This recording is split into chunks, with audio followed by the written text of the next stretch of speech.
Paolo Sofia, ano masasabi mo sa lahat ng mga supporters nyo na nandito ngayon sa Gateway 2?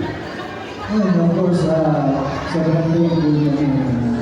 Nag-vlog na lang kami namin. Sa first film namin before, na nag-vlog namin na support na lang namin. Of course, lahat ng solid viewers, casual viewers, and share natin. So, I'm grateful din kami na part kami ng pagbabago ng share. Correct. Kaya si Kiel, and JL na talaga ng mga kasali kayo ngayon sa MMFF. Kila talaga it's such a blessing, di ba? Na talaga makasama dito. Kayo ano na namin yung mga kasos ng moment?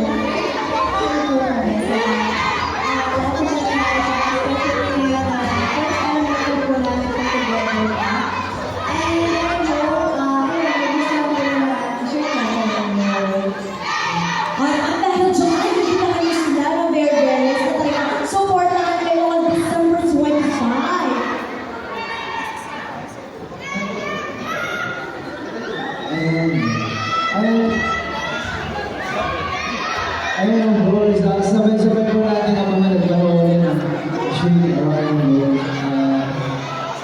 sa 725 na po. Kaya kasabay na pagsuporta natin sa buong line-up ng MMFF this season, sana unahin niyo po suportahan ng Shake Right Now. Thank you guys.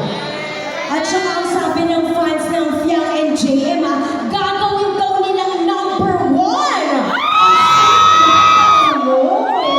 So, pressure pa lang yan. Grabe talaga ang support. Congratulations, JM Yan, to you guys and to the supporters. And Matt, matanong naman kita, kamusta naman ang pakiramdam mo na part ka ng Evil Origins? Nako, hanggang ngayon hindi ko na ako makapaniwala kasi bata pa lang ako, pinapanood ko ng Shake, Rattle and Roll at isa pong karangalan na makakasama dito sa pelikula kayo at makatrabaho yung mga OGs na Shake, Rattle. Sobrang saya ko ngayong gabi!